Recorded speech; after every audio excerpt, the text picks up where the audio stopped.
طيب. بسم الله الرحمن الرحيم. الحمد لله رب العالمين والصلاة والسلام على نبينا محمد وعلى آله وصحبه وسلم. سبحانك لا علم لنا إلا ما علمتنا إنك أنت العليم الحكيم. تب علينا إنك أنت التواب الرحيم. Jadi insyaAllah ya, bersempena dengan subuh ini, mungkin ada sahabat-sahabat yang tengah bangun tahajud dan seumpama itu, saya tergerak untuk berkongsi berkenaan tentang satu karya yang telah saya terjemahkan dalam bahasa Melayu, dan insyaAllah akan hampirlah waktu penerbitannya.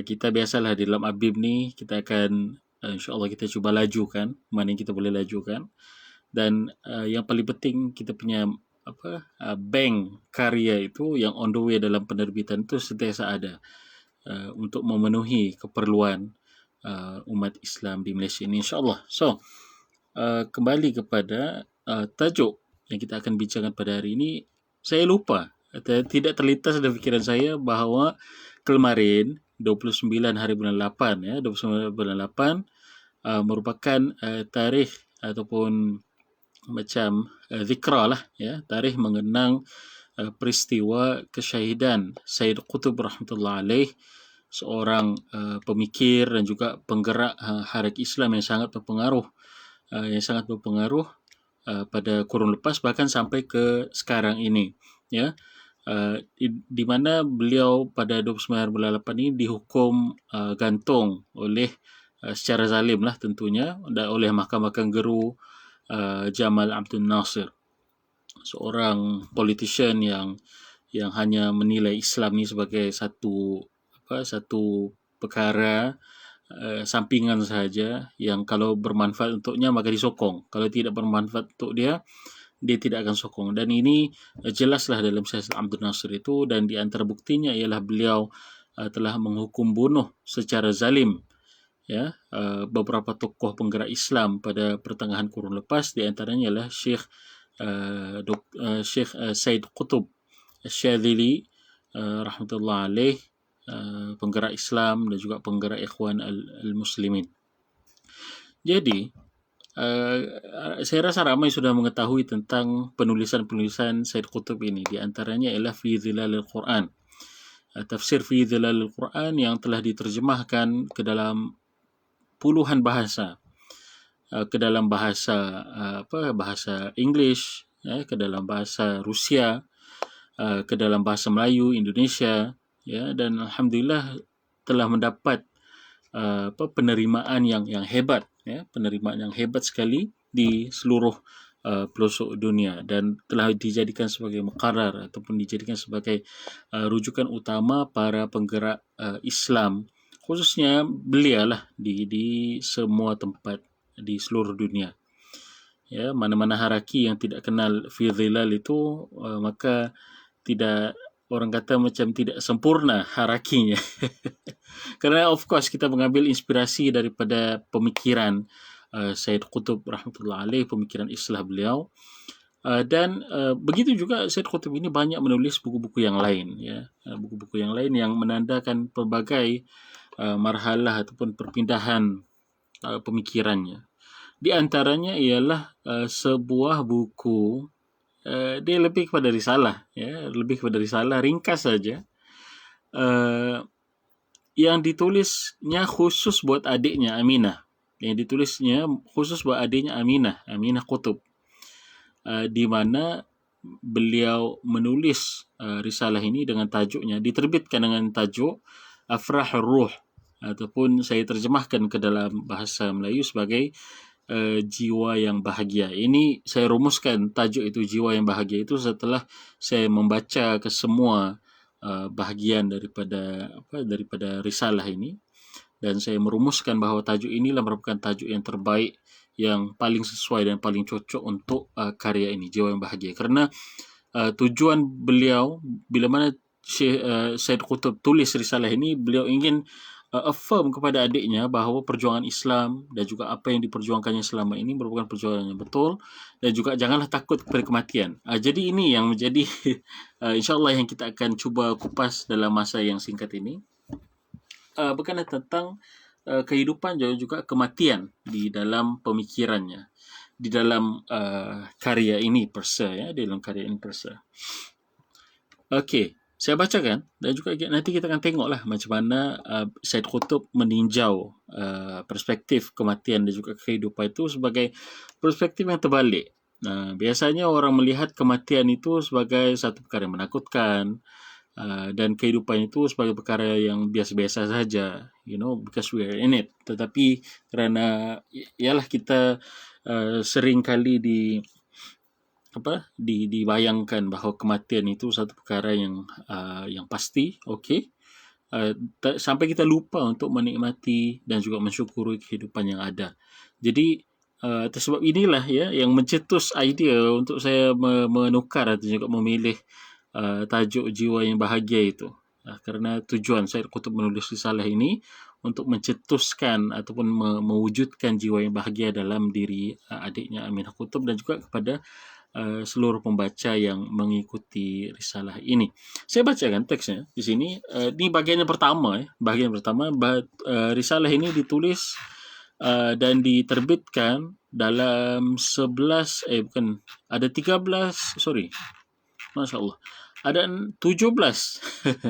ada 17 bahagian. Ya, ada 17 bahagian. Jadi bayangkan itu, 17 bahagian itu kesemuanya memiliki 17 bahagian itu kesemuanya di dalam risalah ini dan dipecah-pecahkan, dibagi-bagikannya, dan bahagian pertama yang insya-Allah kita akan bacakan terjemahannya.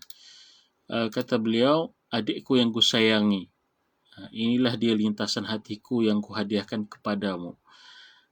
Sesungguhnya idea tentang kematian itu masih saja akan membayangimu, kata beliau. Lalu dikau pun terbayangkannya di setiap ceruk tempat, dan dikau menyangka bahawa ia merupakan sesuatu kekuatan yang zalim yang menaungi kehidupan dan setiap makhluk yang bernyawa. Serta dikau melihat kehidupan itu di samping kematian itu pula seumpama satu yang lemah, tergetar-getar dan ketakutan. Sesungguhnya daku pula melihat detik kematian itu. Tak daku melihatnya melainkan satu kekuatan yang lemah dan tak berdaya pula di samping kekuatan kehidupan yang cemerlang dan hebat itu. You see, dia tukar perspektif itu.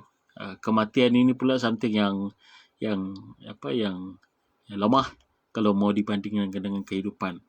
Kata beliau, hampir saja kematian itu tidak melakukan satu apapun daripada sekadar mengutip makanan yang jatuh daripada pinggan kehidupan untuk disimpan.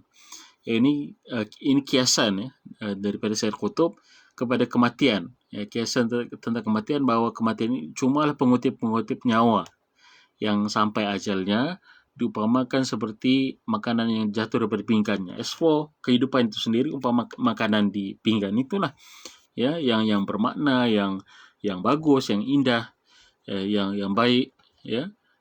Sementara yang terkutip itu ialah dia tidaklah sebesar ataupun sehebat kalau mau dibandingkan dengan makanan yang berada di dalam di atas pinggan itu, kan. Jadi itu perspektif Syed Qutb. Dia mengatakan bahawa kematian ini lemah berbanding kehidupan. Kerana kematian ini dia tidak menghasilkan apa-apa. Kehidupan yang menghasilkan banyak benda. Baik benda yang berlaku di dunia ini, kerana kekuatan yang dimiliki oleh kehidupan itu, justru kita akan perlu melihat kehidupan itu sebagai satu nikmat yang perlu kita syukuri. Kata beliau, disambung lagi di sini. Denyutan nadi kehidupan yang cemerlang itulah yang bergema di sekelilingku. Segala sesuatu menuju ke arah perkembangan dan kemajuan. Ibu-ibu mengandungkan dan bersalin, manusia dan haiwan sama serupa, beburung, ikan dan serangga mengeluarkan telur-telur berwarna cerah yang menetaskan nyawa dan kehidupan. Bumi ini mengeluarkan tumbuh-tumbuhannya yang menumbuhkan bunga dan buahan. Langit pula menurunkan hujan dan lautan bergema dengan ombak. Kesemuanya yang ada di atas muka bumi ini berkembang dan kehadapan, kata Syed Qutb. Antara ketika demi ketika kematian muncul dan menguji seketika lalu berlalu pergi. Kata Syed Qutb, atau ia kekal seketika hinggalah ia mengutip makanan yang jatuh daripada pinggan kehidupan untuk disimpan. Ya. Kehidupan pula terus maju dalam perjalanannya, penuh semangat. Kehidupan yang menggelegak, hampir saja dikau tidak melihat atau merasakan kematian itu. Boleh jadi dikau akan sesekali meraung kesakitan apabila kematian menerpa membawa ujian yang getir. Akan tetapi luka itu akan cepat saja bercantum kembali. Raungan kesakitan itu akan cepat saja berubah menjadi kegembiraan. Manusia dan haiwan akan terus membiak. Begitu juga burung, ikan, ulat dan serangga, belukar dan pepohon akan mengisi muka bumi ini dengan kehidupan dan nyawa. Kematian pula hanya akan muncul dan menguji seketika lalu berlalu pergi, atau mengutip makanan yang jatuh daripada pinggan kehidupan untuk disimpan. Matahari terbit, matahari terbenam dan bumi berputar mengelilinginya. Kehidupan muncul sana sini dan segala sesuatu akan berkembang biak. Kembang biak pada bilangan spesies, pada bilangan dan juga jenis. Kalaulah kematian itu mampu memberi kesan apapun, sudah tentulah denyutan kehidupan akan terhenti. Akan tetapi, ia hanyalah sebuah kekuatan yang lemah di samping kekuatan kehidupan yang cemerlang dan luhur. Daripada kekuatan Allah yang maha hidup, kehidupan itu muncul dan melimpah. Ini baru satu bagian. Bila kita membacanya, kita rasa macam, wow. Macam, bayangkan itu terjemahannya. Bayangkan di dalam teks Arab. Dan inilah satu perkara yang saya tidak boleh kompromi. Ya, tidak boleh kompromi walaupun saya menterjemahkannya ke dalam bahasa Melayu, saya tetap menggalakkan khususnya bagi sesiapa yang memiliki kemampuan untuk mengaji ataupun belajar bahasa Arab, dia tahulah membaca bahasa Arab itu, untuk dia baca direct karya-karya Syed Qutb ini. Bukan saja Syed Qutb tapi juga ulama-ulama yang lain yang menulis dalam bahasa Arab, kerana tulisan mereka itu apabila dinikmati di dalam bahasa asalnya, lebih makna itu lebih tepat, ya. Makna itu, of course, kita bila mana kita terjemah, kita cuba terjemahkan makna yang paling tepat menurut kita. Tetapi ada beberapa perkara, ada beberapa nuance, ada beberapa makna yang dimiliki oleh kalimat Arab, tetapi tidak boleh kita terjemahkan sepenuhnya di dalam bahasa Melayu. Dan nuans itu hanya ada di dalam uslub ataupun hanya ada di dalam cara bahasa Arab itu berfungsi, menggunakan kiasan, menggunakan takdim wa takhir ataupun inversi. Dan inversi itu kalau kita gunakan di dalam bahasa Melayu, ayatnya akan menjadi pelik dan juga akan menjadi tidak seimbang. Maka kita sebagai penterjemah terpaksa menyesuaikan itu, mengutamakan makna atas daripada nuans ini. Nuans ini kita terpaksa korbankan. As for kalau orang itu sendiri membaca di dalam bahasa Arab, maka dia akan dapatlah nikmati yang saya katakan itu tadi, nuans itu. Tapi nonetheless, you see, ini baru terjemahannya. Bayangkan kalau kita dapat membaca sendiri teks Arab itu. Afrah ar-ruh, ataupun saya terjemahkan sebagai jiwa yang bahagia. Dia katakan di sini, perspektifnya dia terbalik kan. Itu permulaan. Kemudian selepas itu, sampai ke 17, semuanya bercerita tentang bagaimana kekuatan kehidupan ini. Kehidupan inilah yang menghasilkan segala sesuatu apa yang kita nampak di dunia ini. Sementara kematian itu, macam dikatakan tadi, kekuatan yang lemah, di samping kekuatan kehidupan yang cemerlang dan luhur. Kalau kematian disebut di situ. Kalau kematian itu mampu memberi kesan apapun, sudah tentulah kehidupan ini semuanya akan terhenti. Akan tetapi ada ketikanya dia cuma memberi kesan kepada some parts of our lives, tetapi tidak memberi kesan kepada keseluruhannya. Kan? Kalau kematian itu memberi kesan kepada kita kesemuanya, sudah tentulah hal itu akan menghentikan kehidupan kita dan dia buat kita rasa takut. Layaklah untuk kita takut kan ke kematian ini.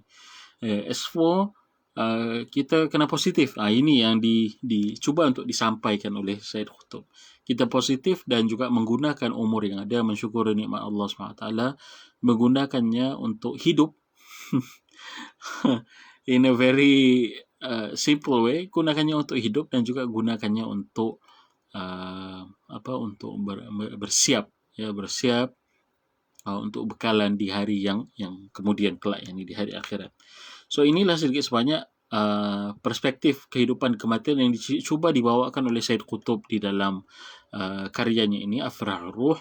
Saya sangat mencadangkan sahabat-sahabat yang berkemampuan untuk baca dalam bahasa Arab, boleh carilah teksnya ini, ada dalam bentuk PDF, boleh download ya. S4 yang tidak dapat, InsyaAllah tunggulah ya penerbitannya ini dalam masa yang terdekat, insyaAllah.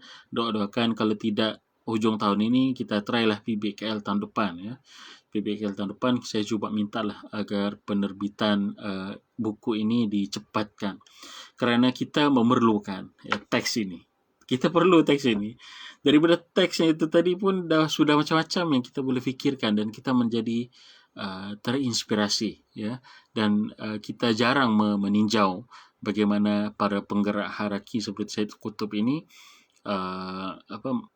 perspektifnya melihat kehidupan sebagai macam yang kita katakan di sinilah, yang selalu kita bahaskan fi dhilalnya, dan juga itu dibahaskan atau dalam perbahasan akademik atau bukan akademik sekalipun, tetapi kita ingin bawa perspektif lain, muka lain daripada Said Qutb melalui penerbitan buku Jiwa yang Bahagia, insyaAllah.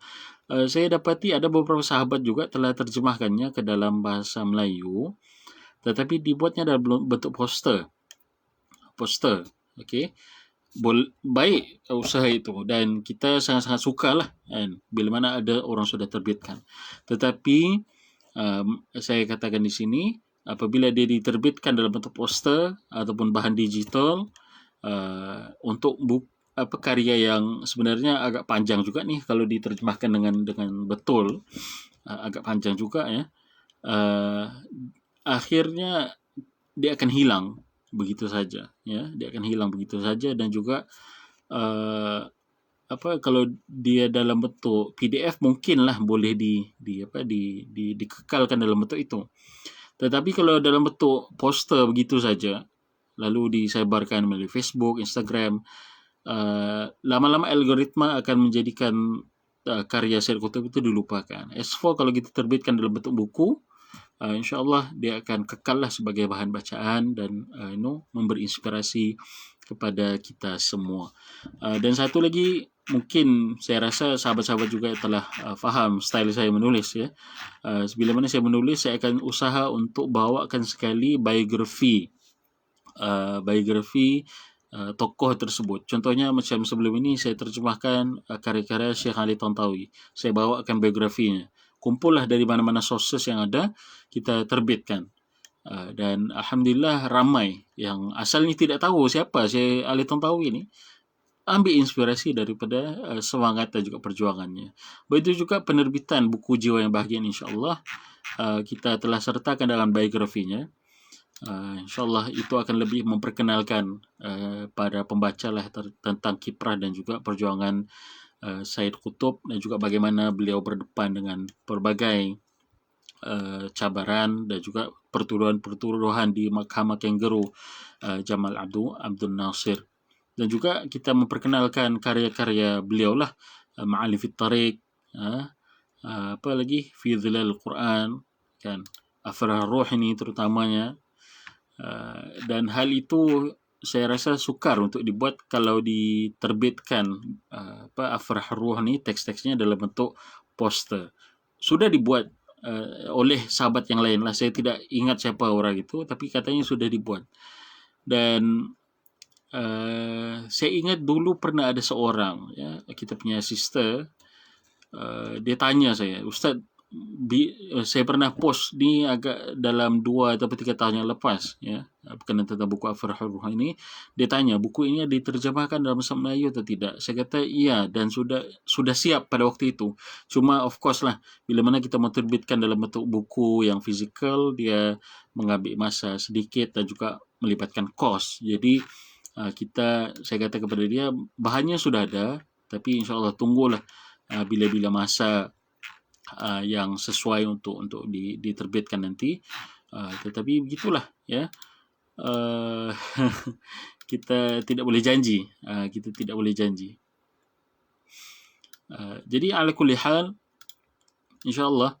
Itulah ya perspektif kehidupan dan kematian menurut Syed Qutb. Dia kata kehidupan inilah yang sepatutnya kita hargai berbanding daripada kematian itu, kerana kematian ini lemah, tidak menghasilkan apa-apa pun. Jadi wallahu alam, subhanakallahumma bihamdika asyhadu an la ilaha illa anta astaghfiruka wa atubu ilaik.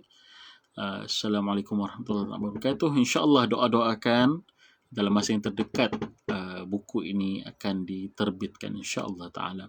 Jadi sementara itu bolehlah download buku-buku yang kita telah sediakan melalui Abim Press ya. E-buku pun banyak dan saya rasa ramai yang tak menang baca pun. Tapi kita sediakan. Sebab kita tidak tahu mana satu bahan bacaan yang kita terminat, yang kita tergerak untuk membaca kan. Baru-baru ini ada seorang penggerak Abim Sabah. Dia kata, Ustaz, saya begitu banyak ya e-buku yang kita telah terbitkan sebelum ini. Dia kata, Ustaz, ada satu e-buku yang saya betul-betul suka. Syarahan syarahan hadis Dua Serigala Lapar, Madhi Banjaan, yang disyarahkan oleh Ibnu Rajab dan juga saya ringkaskan dalam bahasa Melayu. Ringkaskan dan terjemahkan dalam bahasa Melayu. So, katanya dia begitu tertarik dengan idea dan juga kupasan yang dibawa oleh Ibnu Rajab itu. So, itulah ya, saya kira bila mana kita menerbitkan e-buku ataupun buku ini, kita wa ma'alaika illa al-balagh. Kita pegang dengan kaedah itu. Kita ini tidak memiliki kuasa apapun melainkan untuk menyampaikan saja, dan apa yang orang terima dan juga apa respon orang itu kita tidak boleh kawal. Dan alhamdulillah telah mendapat sambutan yang baik macam saya sebut itu yang pernah bercakap dengan saya. S4 ada juga ramai yang lain yang menyatakan secara tidak langsung lah disampaikan kepada third party, lalu third party itu sampai kepada saya. Jadi alhamdulillah kita bersyukur kepada Allah Subhanahu Wa Taala dan juga memohon berkat dan juga limpah kurnia Allah Subhanahu Wa Taala untuk meneruskan mengurniakan kita terus kekuatan dan juga kesihatan supaya projek-projek dan juga penerbitan buku-buku ilmiah terjemahan-terjemahannya itu berterusan dengan lancar insyaAllah. Wallahu alam. Assalamualaikum warahmatullahi taala wabarakatuh.